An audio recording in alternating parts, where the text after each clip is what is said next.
Hi, it's Katrina. Muisca mummy.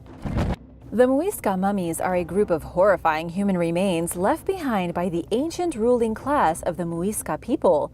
The Muisca lived in the Colombian Andes before the arrival of the Spanish and were an advanced civilization that mummified the higher social class members of their society. The discovery of these terrifying mummies goes all the way back to the early 1600s, when the Spanish invaders began plundering in what is now modern-day Colombia. In 1602, the Spanish found a group of over 150 of these mummies situated in a dark cave. The mummies were seated in a great circle, with the chief mummy in the center. They were all dressed in clothing and decorated in jewels. The Spanish had no idea what to think. They didn't seem to spend much time pondering, however, and simply pillaged the jewels and got the heck out of there. Since then, far more Muisca mummies have been discovered. Even just recently, archaeologists found the mummified body of a baby in a cave, left there in the open with a pacifier, cotton cloth, and a small bowl. The mummies that belonged to the higher classes were usually decorated with gold earrings and nose rings, and even gold crowns encrusted with emeralds. But the mummification process was a little different for the indigenous Muisca. They didn't actually bury their mummies. They always left them just kind of sitting in caves or inside mausoleums.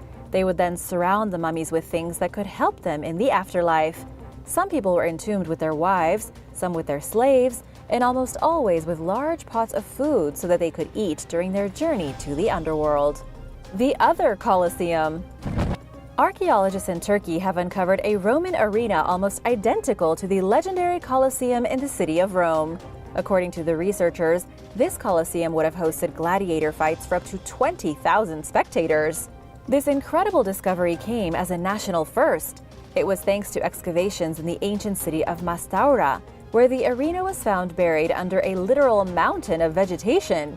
While it is definitely similar to the Colosseum we all know and love, it does have some noticeable differences. It's actually quite a bit smaller, almost like a miniature version of the Colosseum.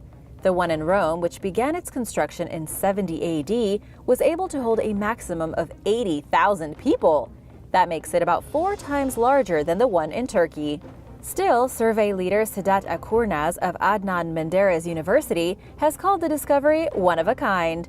He says there are no other amphitheaters like this anywhere in the Anatolia region or the surrounding area.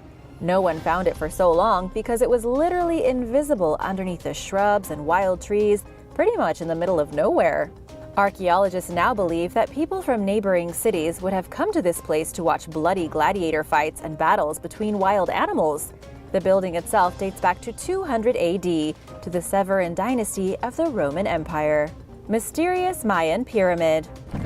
A new study has revealed that a mysterious Mayan pyramid in the country of El Salvador was constructed from rocks spit out of a volcano. And apparently the enormous structure, called the campana structure or the bell, was actually intended to honor the very volcano that its building supplies came from.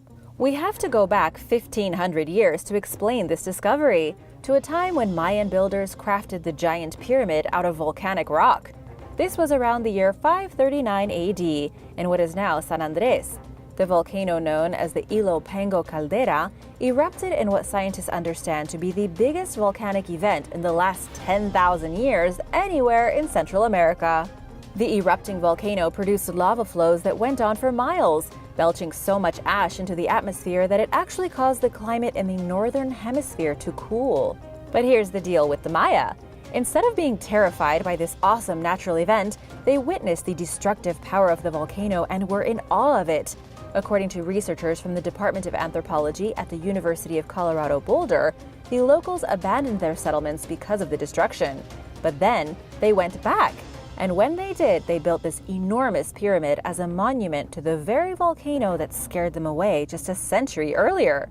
They even used volcanic rock to help build the walls of the pyramid, showing just how much they respected nature's brutality. The strangest armor.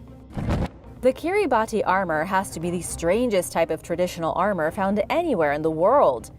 This type of armor comes from the independent Republic of Kiribati, located in the central Pacific Ocean.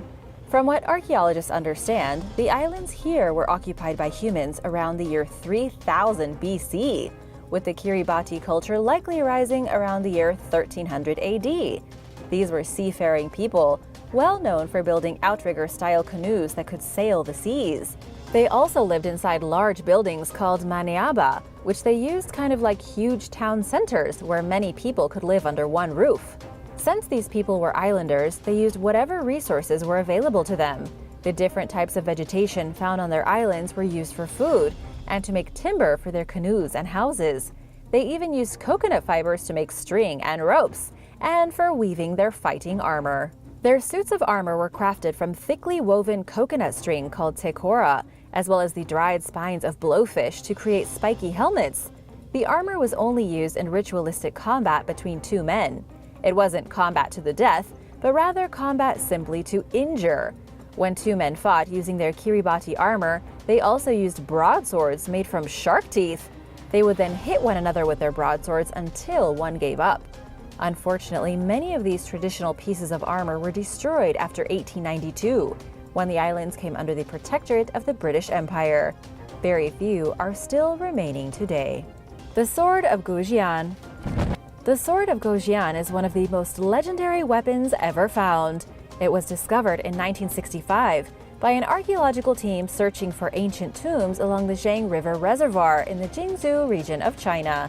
The archaeologists found over 2,000 artifacts, though none of them were nearly as impressive as the sword. This sword was found next to a human skeleton inside of a coffin that had been badly damaged from flooding. The whole tomb was soaked and had been for thousands of years. So when the team pulled the sword from its wooden scabbard, they were understandably surprised to find it in just about perfect condition. Archaeologists say the scabbard was so well built, so completely airtight, that it protected the ancient sword from thousands of years of water damage. The blade was completely untarnished and still has a razor-sharp edge. The Hubei Department of Culture described the sword as being able to easily cut through at least 20 pieces of hard paper, though it's unclear what exactly that means. Maybe someone tested it out on a stack of newspapers? The sword comes from the spring and autumn period in Chinese history, from between 771 and 403 BC. Judging from the script written on the side of the blade, it belonged to the king of Yue. However, archaeologists aren't exactly sure who that is, seeing as at least 9 kings ruled Yue during that period, and the sword could have belonged to any of them. What would you do with such a legendary ancient sword? Would you wear it around or hang it up on the wall? Maybe use it to cut stacks of paper? Let me know in the comments below, and don't forget to subscribe if you haven't already. Maori artifacts. A strange collection of Maori artifacts has been discovered at an ancient settlement in New Zealand. The discovery came thanks to the construction of a sewer line. Workers were digging on the South Island of New Zealand when they found stone adze fragments and an ancient fireplace. According to archaeologist Kirsty Sykes, the adze stone fragments came from the late 1800s, though the fireplace could be much older. The fireplace was actually found with the remains of shellfish such as mussels and cockles. Kirsty says that this would have been a perfect spot to sit on the shore, cook up some seafood, and enjoy the view. But the history behind the artifacts is actually a bit disturbing. You see, the Maori moved here in the middle of the 1800s after being kicked out of their principal settlement by the European colonists. They were basically forced out of their home to live on the beaches, which is why so many of their artifacts turn up along the coastline. Confiscated pterosaur skeletons. Back in 2013, the federal police of Brazil were hot on the trail of illegal fossil traders. Fossils in Brazil are technically under the protection of law, seen as part of the geological history of the country. But that hasn't stopped people from collecting fossils and selling them on the black market. Well, the cops actually managed to track down one guy, confiscating what turned out to be one of the best preserved pterosaur skeletons in the world. The fossil has preserved just about the entire body of the pterosaur, including pieces of its soft tissue. And if the police hadn't found it, the fossil would have likely ended up being sold and then shipped across the world to some rich guy's personal museum. If you're not sure what a pterosaur is, it was a type of flying reptile monster that lived during the Cretaceous period from between 145 and 100 million years ago. This particular pterosaur is a Tupandactylus navigans. Because the fossil confiscated by the police was found to be in such great condition, it was handed over to the University of Sao Paulo. Researchers there were then able to recreate what the creature looked like when it was still alive. This thing wasn't so much a flying reptile as it was a flying giraffe. It was able to walk on all four legs with a wingspan of over 8 feet and a giant crest on its head like a rhino horn. It was about 3.3 feet tall, with most of its height being attributed to its ridiculously long neck. Because of its odd design, it probably couldn't fly long distances. Warrior's bronze helmet. Archaeologists recently stumbled upon one of the best preserved Greek warrior helmets ever. The priceless artifact dates back 3,000 years to the 6th century BC.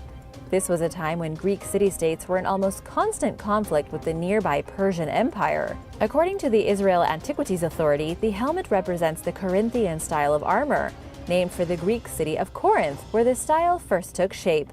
And even though the helmet does have a few cracks and is slightly rusted, it's in pretty amazing condition, seeing as it spent about 2,600 years submerged underwater. The helmet still looks so good that you can see the peacock design above the eye slits. So far, this is the only complete Greek warrior helmet that has ever been discovered along the coast of Israel. It was found in Haifa harbor by a Dutch dredging ship. The owner of the ship accidentally hauled the helmet into his vessel, but was responsible enough to hand it over to the local Antiquities Authority. Even though we can't say for sure whose head this helmet protected, it's believed that it was worn by a warrior, perhaps even a mercenary. The individual had probably been stationed on a warship in the Mediterranean when he either died in battle or lost his helmet overboard. Ancient seashell horn. In 1931, archaeologists uncovered a rather strange seashell in a French cave. The cave happened to contain prehistoric wall paintings dating back at least 17,000 years. Archaeologists at the time speculated that whoever painted the cave walls had also used the shell as a ceremonial cup for drinking. Fast forward several decades, researchers have now figured out exactly what the mysterious cave shell was used for. It wasn't a drinking glass, it was a musical instrument. Prehistoric people living in France actually managed to create one of the first instruments in the world by modifying the conch shell. They figured out how to produce 3 separate notes by punching different holes in the shell. All these years later, scientists studying the conch shell handed it over to a local musician to see if they could replicate the sound it made almost 20,000 years ago. It sounded quite interesting, but probably not the way you would expect. Scientists blamed this on the fact that the musician wasn't using it in a cave, where the acoustics would have been more extreme. Either way, the seashell horn is still one of the oldest musical instruments in the archaeological record. It's only predated by flutes made from bird bones and mammoth tusks that date back 40,000 years. Spiral of skeletons. Scientists working near Mexico City discovered an ancient burial site from 2,400 years ago. Ancient burial sites aren't that uncommon, but the fact that the skeletons were laid out in a creepy spiral pattern has given this one a prime spot in the news. Researchers have never come across this type of burial practice before, and they believe it was probably part of an unknown ritual. These skeletons were excavated in the small city of Tlalpan, an area famous for elongated skulls caused by cranial deformation. Jimena Rivera, an archaeologist from the University of Mexico, says they believe the ritual may have been some kind of interpretation of life. This is because individuals of all different ages are represented in the death spiral. There is a baby, a child, some young adults or teenagers, some adults, and then some old people. Still, nobody knows why exactly the people were chosen, or why they were buried in a spiral about 4 feet underground.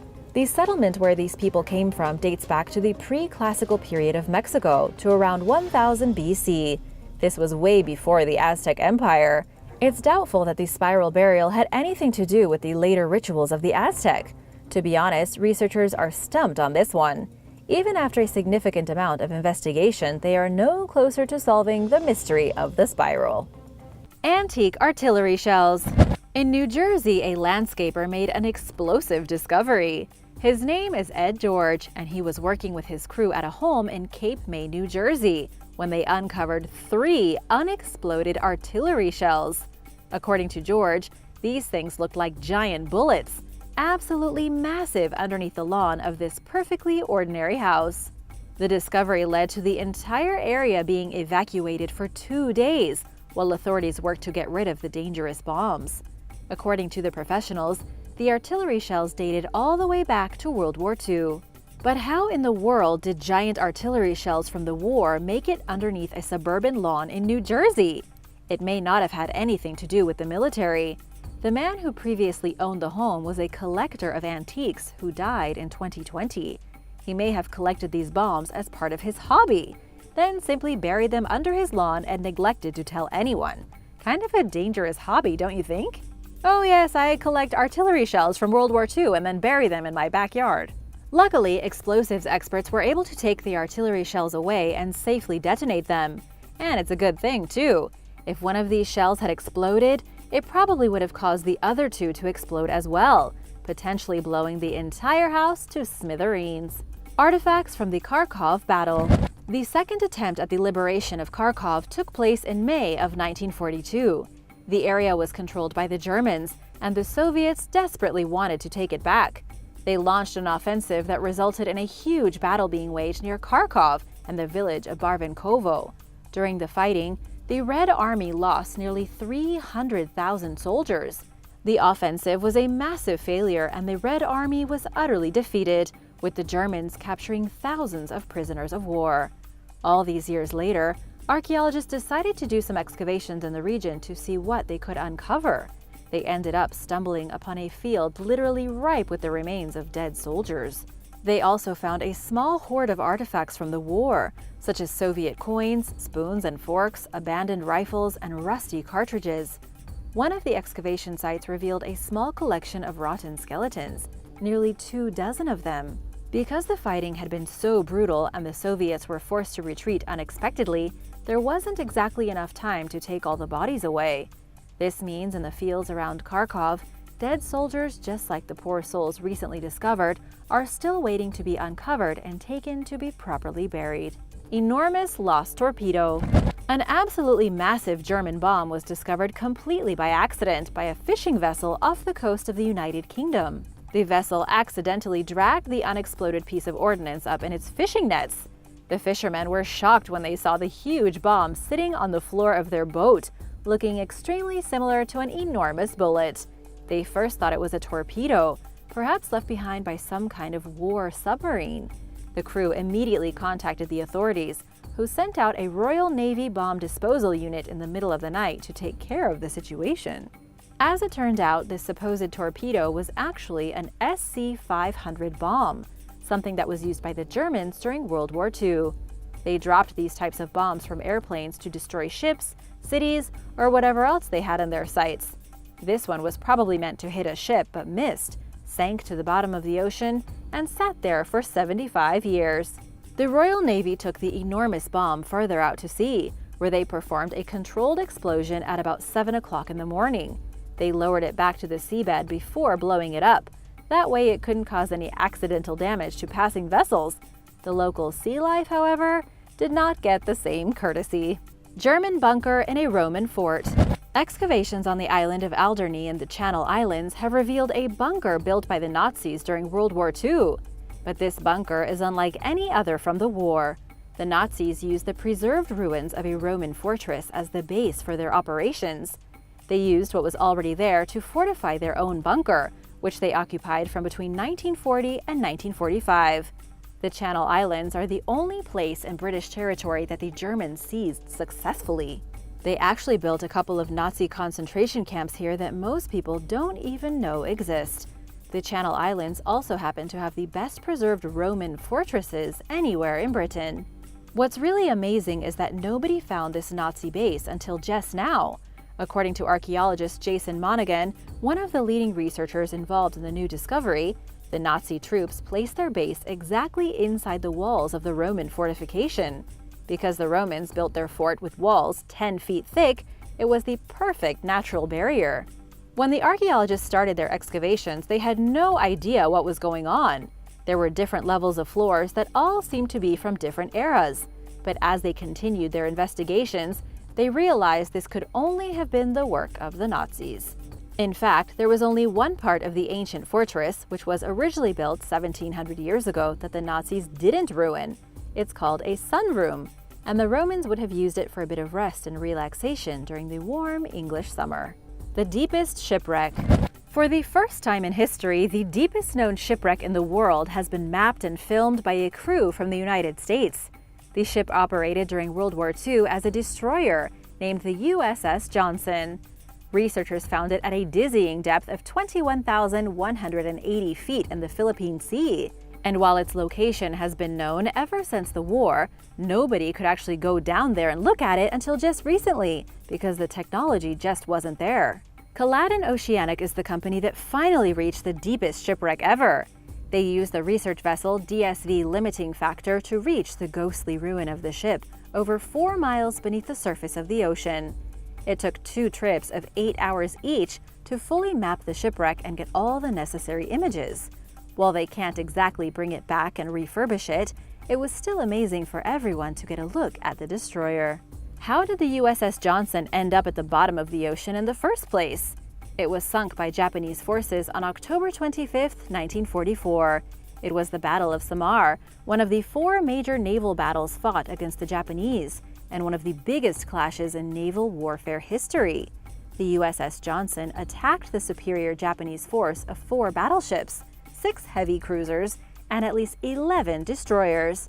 The Johnson managed to do a fair bit of damage, but after 2.5 hours, it was crippled, had no power, and was surrounded. The captain had no choice but to abandon ship with his crew, then deliberately sink the ship to keep it out of the hands of the Japanese. Lost letter. Eileen Pfaff has been living in her home in Shenandoah for 16 years, but the piece of history that she just found hidden in her basement goes back much further. Her son Michael was working in the basement when he uncovered a mysterious letter from World War II, preserved inside a piece of plastic. The letter came out of a hole in the wall, which had been filled with dirt.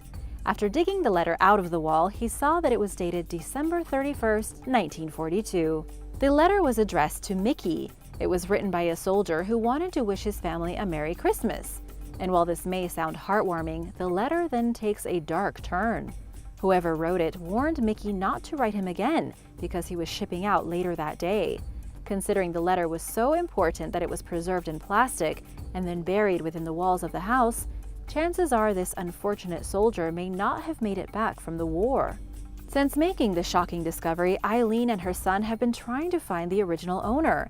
The letter must belong to somebody, and the family of the soldier would probably be happy to have it.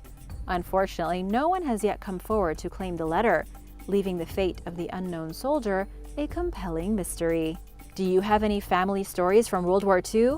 Let me know in the comments below. My grandfather was a colonel in the Air Force, but he didn't like to talk about it. I wanted to give a big shout out to DragonKiss76 and Kieran from DIY Eco Projects. Thanks so much for your support. We wouldn't be here without you. Be sure to subscribe if you haven't already and join the Origins Explained family. Lost plane wreck. An amateur diver from Canada recently discovered the wreckage of a plane that dates back to World War II. He made this amazing discovery at the bottom of Lake Simon, Quebec. The diver didn't manage to identify the aircraft, but he did take some photographs of what looks like an airplane that's been at the bottom of the lake for a very long time. He apparently saw bodies, barrels of kerosene, and even whacked his head on the propeller. Because of these sensitive materials, he went straight to the police with what he discovered. He believes the aircraft is probably a seaplane used back in the 40s. Unfortunately, the Army and police have not been much help.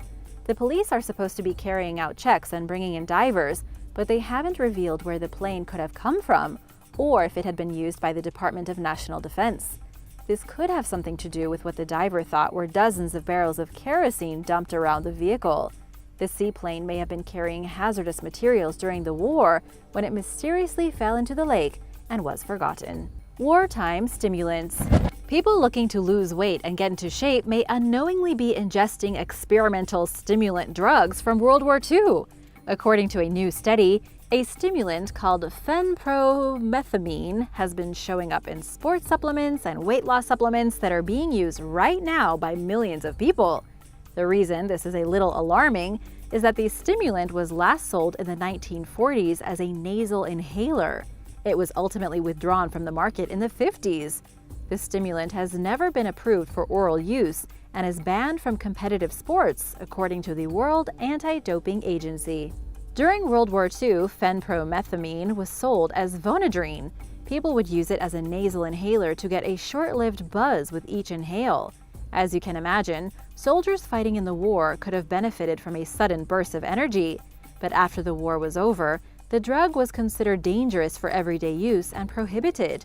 What it's doing now in ordinary weight loss supplements is anybody's guess. The scientists are mostly baffled by the fact that companies are getting away with it. According to clinical toxicology, studies have also shown that there are other prohibited stimulant drugs in weight loss supplements dating back to the 40s. Many of these companies are actually using cocktails of stimulants, in low doses, mind you, inside their supplements. Next time you take a pill for losing weight, remember you could be ingesting stimulants used by World War II-era soldiers. Artifacts under the floor. Underneath the floorboards of a British hotel, construction workers doing renovations stumbled upon a fascinating discovery. While working at the Esplanade Hotel in Scarborough, a quiet little town on the northern coast of England, the workers were shocked to find loads of World War II-era artifacts. The hotel is considered a historic building, with the renovations being necessary to keep the place standing. But what the workers hadn't expected to find was a literal treasure trove of artifacts from World War II. It was on the first floor, hidden underneath one of the floorboards of a utility room. Workers uncovered an old Vaseline tin, crumbling packages of cigarettes, wrappers from chocolates, and old-timey toothpaste tubes. They also found handwritten love letters from between 1941 and 1944. The letters contained correspondence between a pair of lovers separated by miles and war. Sadly, the names are missing from the letters, and the owners of the hotel don't have a clue who they were or how to get a hold of their living relatives. It's believed that a British soldier was stationed at the hotel during World War II. The Esplanade Hotel was used as a rest stop between training exercises or deployment to the front lines. While stuck in the lonely confines of this remote place, the unknown soldier was corresponding with his lover wherever she lived. Sunken minesweeper. A minesweeper from World War II has been discovered sitting on the bottom of the Irish Sea. Archaeologists with Bournemouth University and scientists from Bangor University worked together to track down and document the mysterious vessel, which they had previously thought was a wrecked submarine. The teams used multi-beam sonar data to identify the sunken vessel as the HMS Mercury. The vessel was originally a ferry built in 1934, but was requisitioned by the British Admiral back in 1939 for use as a minesweeper. Its duty was to detect and remove mines around the British Isles, keeping the water safe for friendly vessels. Less than 1 year into its service, the HMS Mercury was trying to clear a mine when the thing got too close to its hull, detonated, and completely annihilated the ship. Attempts were made to bring the ship back to shore, but it flooded too quickly and sank. Luckily, the crew was able to be rescued, but there was nothing that could be done for the HMS Mercury. Discovering Atlantis. An unbelievable discovery in Greece just about flipped the world on its head. The discovery had to do with the lost city of Atlantis. Archaeologists searching the seabed off the coast of Zakynthos, a popular Greek tourist island, discovered a field of debris stretching on for hundreds of yards in every direction. This large piece of sea floor seemed to be littered with the ruins of some kind of ancient city. In fact, the area is so big that it didn't make sense for the ruins to be anything other than a huge city. After the ruins were discovered, scientists raced to investigate. Simon Brown, an expert in 3D modeling, took almost 4,000 high-res photos of the sea floor, tracking each one with GPS accuracy. Then, the images were strung together to create a three-dimensional image of the sea floor. With this technology, researchers were able to look at exactly how the ancient city would have looked. Unfortunately, it didn't really turn out the way they wanted. According to the reveal on National Geographic, there was no city at all. Once they had a 3D model of the sea floor, it became apparent that the pieces of rubble weren't actually stones from a lost town. Instead, they were geological formations called concretions, huge blocks of rock formed by underwater volcanic activity. Basically, not Atlantis. Still, scientists were close. Using the same technology, they may still be able to map other parts of the nearby sea floor, potentially finding the true location of Atlantis once and for all. A woman's silver crown. In Spain, a tomb was unearthed unlike any other. The person found in the tomb is so mysterious and so captivating that they may change the way we look at Bronze Age Europe. specifically the way we look at the power of women in European societies. The discovery takes us back 3,700 years to the Iberian Peninsula. A man and woman were buried together inside a joint tomb.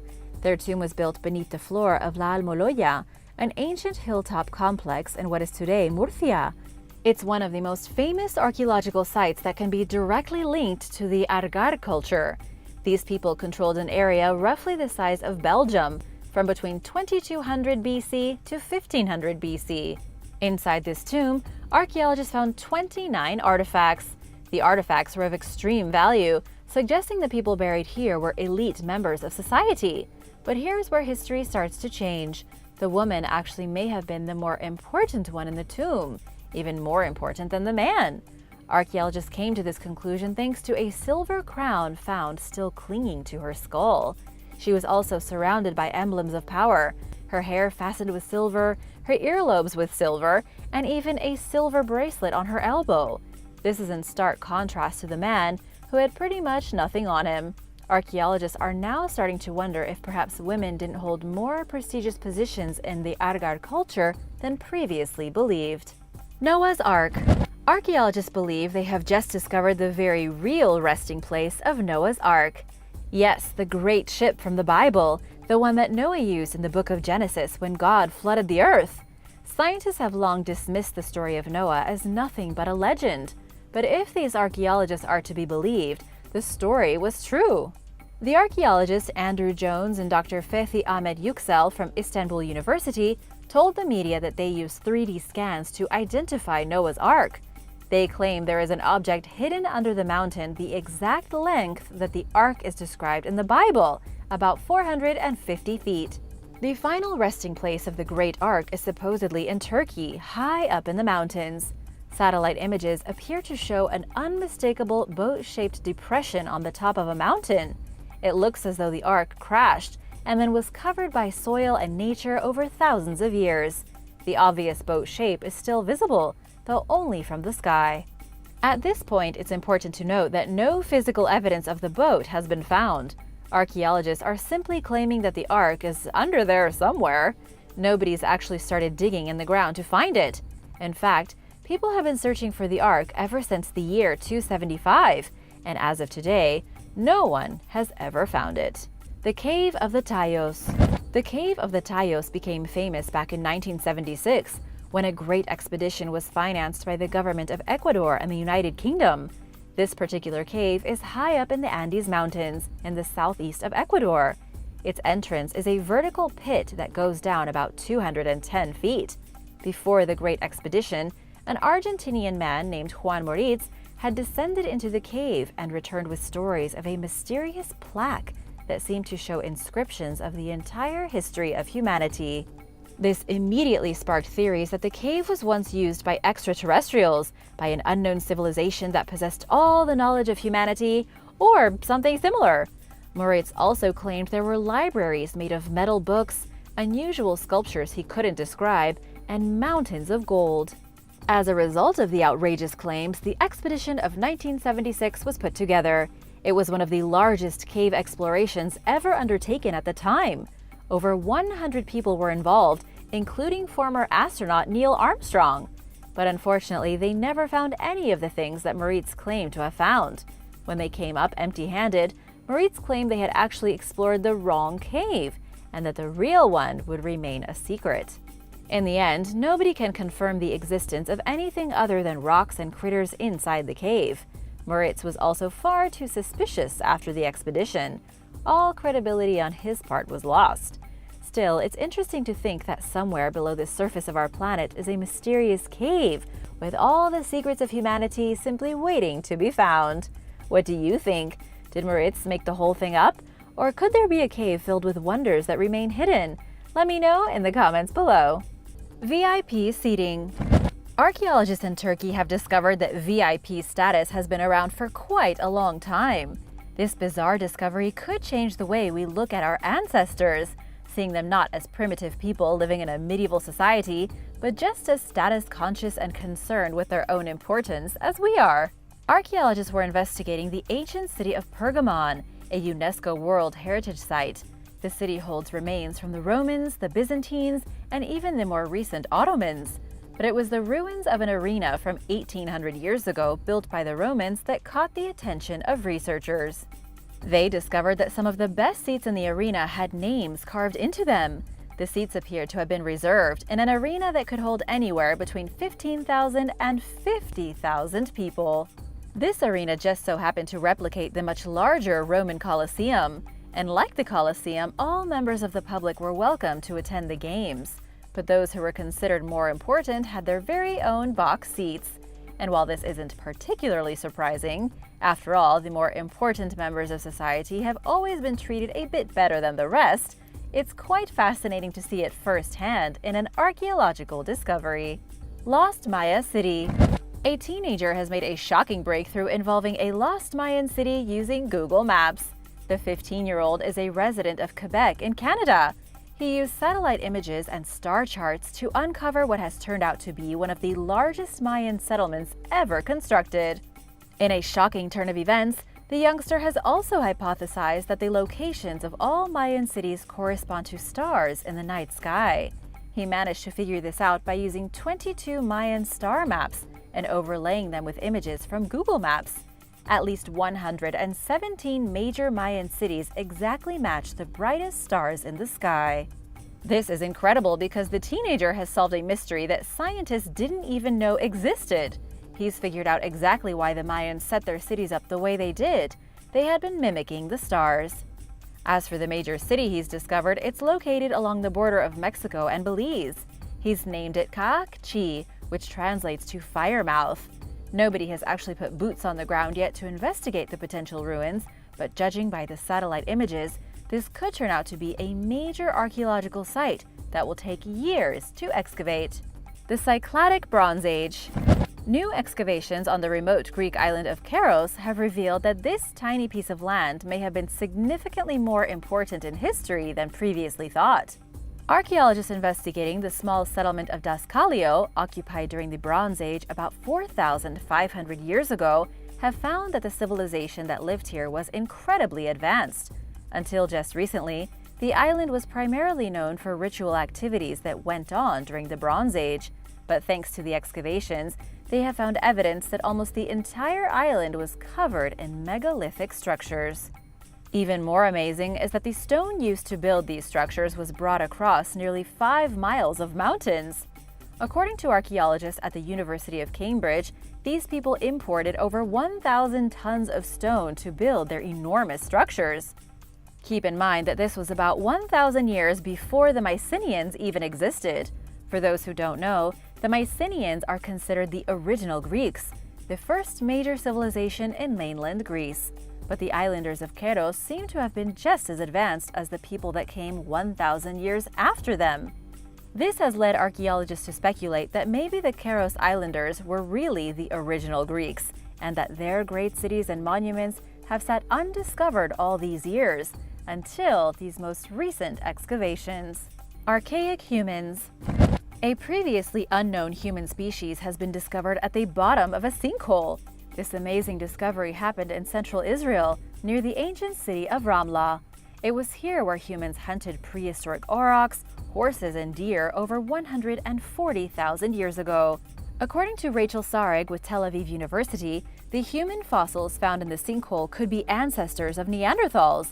They've been dubbed the Nesher Ramlah Homo type. And believe it or not, this new species of human may have bred with the original European Neanderthal before humans migrated out of Africa and the Middle East and into Europe. To be quite honest, it's a bit of a confounding mystery. Here are the other facts. Archaeologists discovered tools at the bottom of the sinkhole that are quite similar to ones crafted by modern humans. Researchers believe the similarities suggest the Nesher Ramlah homos interacted with more modern humans, copying their methods on how to make tools. But for some reason that scientists still don't know, this other group of humans vanished abruptly and left almost no evidence that they ever existed behind. While this fantastic discovery may not completely rewrite the history books, it does make us reimagine what the world looked like over 100,000 years ago. It seems like every year a new type of human is found, making it seem as if the world was overrun by dozens of offshoots of human beings, all competing to be the dominant form of life. Egyptian texts and the Bible. The Amarna tablets are a series of hundreds of clay tablets from the 14th century BC. They were uncovered in Tel el Amarna back in 1887, though they were written 3,000 years earlier, during the reign of King Amenhotep III of Egypt. The tablets have fascinated archaeologists for decades because not only do they shine a light on the everyday political landscape of ancient Egypt, they also seem to be directly linked to the Bible. This is because the tablets provide some of the earliest mentions in the world of Hebrews and the people who were inhabiting what is today Israel. Keep in mind that a lot of theologians consider the Bible to not only be a religious document, but a historical account of factual events happening in the Middle East over a long period of time. Tom Meyer, a professor at the Shasta Bible College in California, says the Amarna tablets are directly linked to the historical narrative told in the Bible. There are approximately 382 Amarna tablets, each of which is about the size of your hand. The tablets show correspondence between the Egyptian pharaoh and dignitaries in places like Babylon and Assyria. The correspondence goes on for about 20 years, written in the ancient Akkadian language. Within the passages are references to a mysterious group of people referred to as Habiru. Experts like Tom Meyer believe the Habiru are actually the Hebrews. If correct, historians would need to take a closer look at the stories in the Bible. More and more, archaeological discoveries are proving certain stories in the Bible to be accounts of events in history. While obviously dramatized, it's looking more and more like the Bible is indeed a historical tome, like the world's oldest history book. The first farmers. In the Middle East, archaeologists have found proof of the first farmers in the world, changing the course of history yet again. The discovery actually goes back to the 1960s, when the United States ran a program called Corona Spy Satellite. The program involved covert reconnaissance flights across the globe, with the U.S. taking photographs of areas across China and the Middle East that they deemed a security threat. Some of these images led to the discovery of the first farmers to ever work the soil. It was Dr. Jesse Kasana from Dartmouth University who spent years poring over the photographs. In 2007, he uncovered dozens of previously unidentified settlements in the Middle East. One of them, called Tel Brak, is believed to be 4,000 years older than the pyramids of Egypt and possibly the first real city ever built. In recent years, archaeologists have begun excavating Tel Brak in hopes of finding out its secrets. Science tells us that around the time Tel Brak was built, an increase in rainfall and a rise in temperature led to suddenly fertile lands. This may have triggered a food revolution, at which point hunting stopped and the people became farmers. They cultivated plants, took care of animals, and built settlements. Tel Brak likely went on to become the most significant city anywhere in the region, and the first city on Earth populated by farmers. Once this theory is confirmed beyond a doubt, chances are it will need to be added to the history books. The Pleiades. The Pleiades is an open star cluster of over 800 stars, positioned 410 light-years away from us. The cluster is found within the Taurus constellation, and although there are nearly 1,000 stars in this group, there are 7 that stand out to us in the night sky. These are known as the Seven Sisters. Now, the Seven Sisters have been around for a long time, in both myth and reality. To the Greeks, the Pleiades represented the 7 daughters of Atlas and Pleione. After Zeus defeated Atlas in the war against the Titans, the god of Olympus sentenced him to hold the heavens on his shoulders. His 7 daughters were so distraught that Zeus gave them a place in the sky so they could be closer to their father. But this is only one of many stories about the Pleiades. The strange coincidence regarding this well-known grouping of stars is this. Just about every ancient society came up with some great legends surrounding these stars, and in every myth or legend created about them, the civilization named them the Seven Sisters, the Seven Maidens, the Seven Girls, and so on. For thousands of years, civilizations that had no connection to each other came up with the idea that these stars represented 7 women. And there is almost no way this could be purely chance. How could the Australian indigenous people have come up with the same myths as the Greeks about some random objects in the sky? Hercules.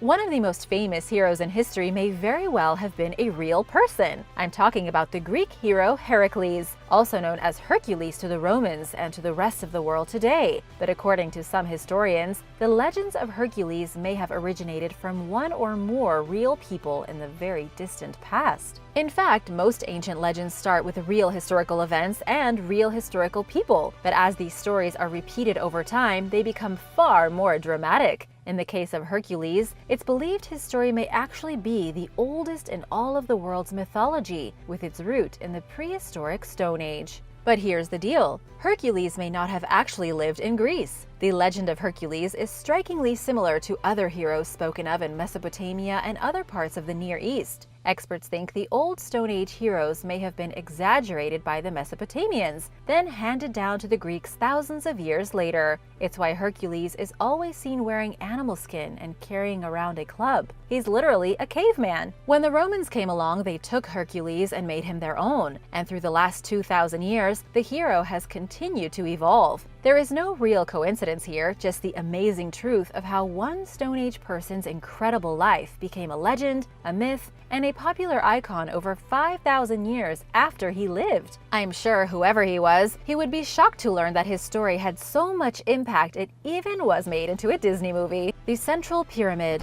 Most of us are familiar with the iconic Great Pyramid of Giza, an amazing technological wonder with mysteries surrounding how it was built so long ago. But what almost no one knows is that the pyramid is also a geological wonder. It just so happens to be sitting in a rather geologically significant location, the exact center of the Earth. How this happened is beyond anyone's current understanding. But according to the experts, the Great Pyramid is one of the most accurately aligned buildings ever made by human hands. First of all, the pyramid faces due north with 3/60th of a degree of error. However, this small margin of error is likely because by the time scientists were able to study it, the position had shifted over thousands of years. The really amazing thing is that the pyramid is positioned exactly at the intersection of the longest line of both latitude and longitude, placing it at the bullseye or dead center of the middle of the planet. How did the Egyptians do it? For them to have done this on purpose would be practically impossible.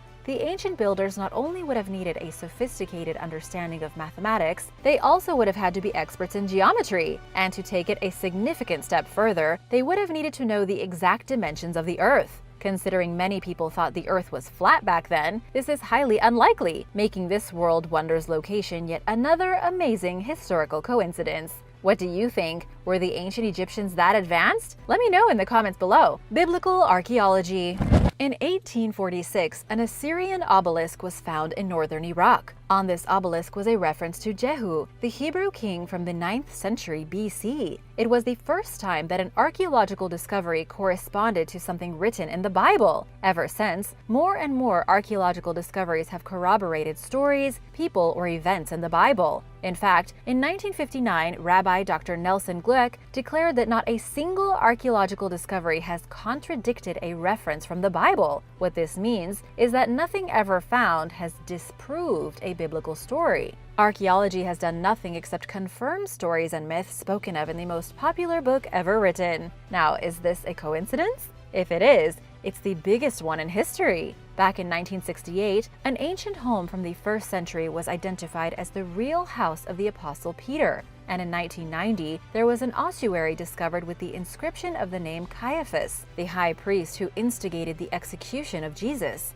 In 2021, scientists learned of a cataclysmic event in which an asteroid decimated an ancient city from the Middle Bronze Age, which likely inspired the tale of the biblical city of Sodom. Dr. Stephen Collins, who was involved in the investigation, says the ancient city was literally melted by an exploding cosmic airburst, resulting in destruction equivalent to 1,000 Hiroshima bombs. But because the ancient people hadn't known that, they simply thought it was God smiting the whole city. Basically, all of these archaeological discoveries point to one truth. The stories in the Bible, though probably not 100% accurate, were often at least inspired by real historical events. Egypt and Mesopotamia.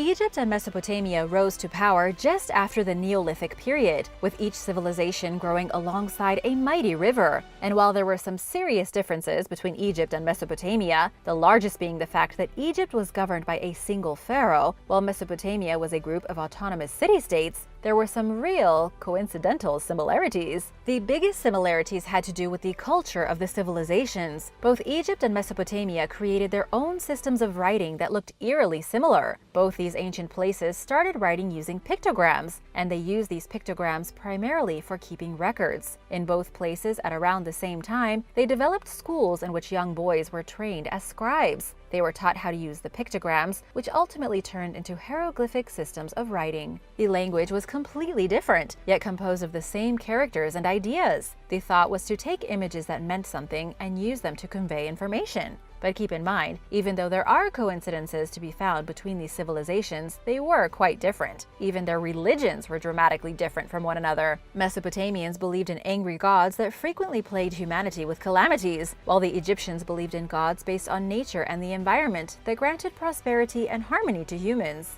However, it looks like they both strongly believed in the power of writing things down, or at least drawing them, for future generations. Ancient tongues.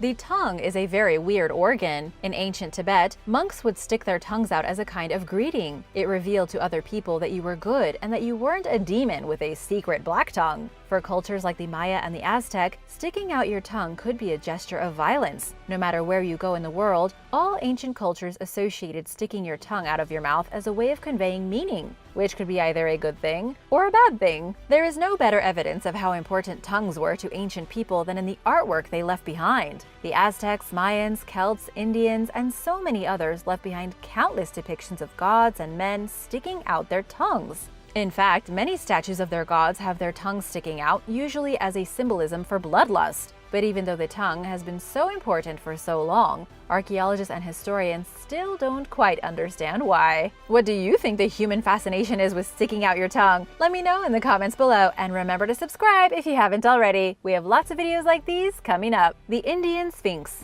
When we think of the Sphinx, we think of the huge mythical creature depicted sitting in front of the Great Pyramid of Giza. But even though sphinxes are synonymous with Egyptian culture, they have been found in other places on Earth too. There have been plenty of ancient sphinxes found throughout Greece, and this isn't really a surprising coincidence. Greece and Egypt have had a long and sometimes violent history, with their cultures and artistic styles often getting mixed together. A really strange coincidence is that in India, you can also find carved sphinxes from ancient times that look shockingly similar to the ones in Greece and Egypt. Particularly, you can find mysterious sphinx idols at the famous Nataraja temple in Chidambaram. The sphinxes here have the bodies of a lion and the faces of humans, believed to represent sacred and secret knowledge. They are located near the entrances of shrines and temple gateways, acting as guardians for these ancient sites. This is much in the same way that the Sphinx in Egypt guards the Great Pyramids. The big issue here is trying to understand how a hybrid beast made of a human and a lion was thought up by both Egyptians and the earliest Indians, and why each culture used these specific mythical creatures to protect their most sacred places. Race of giants.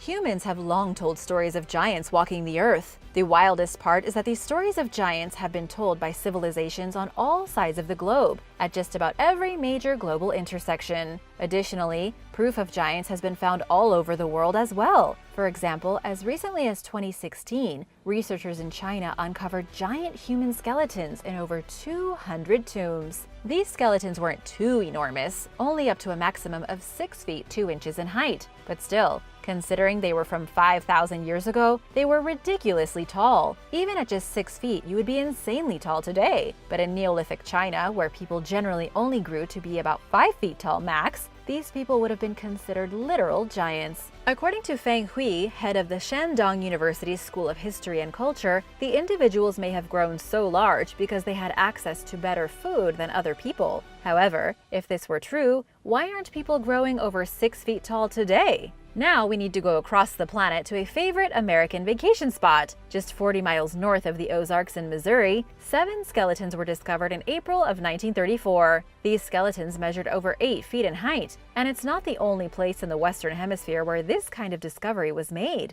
Giant skeletons have also been found in South America and Ecuador. So either there really was a race of giants once living on just about every continent, or there were just a few hotspots where giant people thrived and eventually went extinct. The Code of Hammurabi versus the laws of today. The Code of Hammurabi was written sometime between 1792 and 1750 BC under the Babylonian king Hammurabi. Coincidentally, this very first complete written legal system had a lot in common with our own code of laws today. The code is a collection of approximately 282 rules, which established a standard of social interactions, with a set list of fines and punishments depending on what a person did. The code, so that nobody could miss it, was carved onto a giant black pillar, which was discovered by archaeologists in 1901. At the very top of the pillar was a carved relief of Hammurabi himself, receiving the list of laws from the Babylonian god of justice Shamash. And yes, this is quite similar to the story of Moses receiving the 10 Commandments in the Bible. It's just that this happened several thousand years earlier. The rest of the pillar, about 7 feet 6 inches of black stone, is covered in cuneiform script, detailing the complex legal system. And while some of the punishments for breaking laws were pretty harsh, like the guilty person having their tongue cut off or their hands removed, one thing is identical to the United States legal system of today. After a person was accused of a crime, even 4,000 years ago, they were considered innocent until proven guilty. But at the same time, if a man was caught stealing an ox, the punishment was that he would have to pay back 30 times the value of the ox. So not exactly like the laws of today, but pretty close. Bucket and cone. What is the symbolic significance of the bucket and cone, depicted in art that is widespread throughout the ancient world? Archaeologists seem to have no idea. The bucket and cone are seen with deities represented in old Mesopotamian structures and in art from the more recent Neo-Assyrian Empire. There are dozens of reliefs showing a wide variety of deities holding what appears to be a pine cone in their right hand and a bucket or handbag in their left. Some have actually claimed these deities are the Anunnaki, a supposed race of ancient aliens that once enslaved humanity and forced our ancient ancestors to mine gold for them. But of course, there is no proof of this. A more logical explanation for the widespread bucket and cone symbolism is that they were both objects used in purification rituals going back over 5,000 years. The cone was dipped in a bucket of water, then shook over a person to purify them. There is a lot of speculation that the bucket and cone are clues to a more complex human history, but the truth is probably quite simple. The reason these symbols are seen throughout so much of the old world is simply because the purification ritual was quite popular. As for the cone, well, it's been a symbol of fertilization for thousands of years. What do you think is the meaning behind the bucket and the cone? Let me know in the comments below. Thanks for watching. Remember to subscribe if you haven't already, and I'll see you next time. Bye!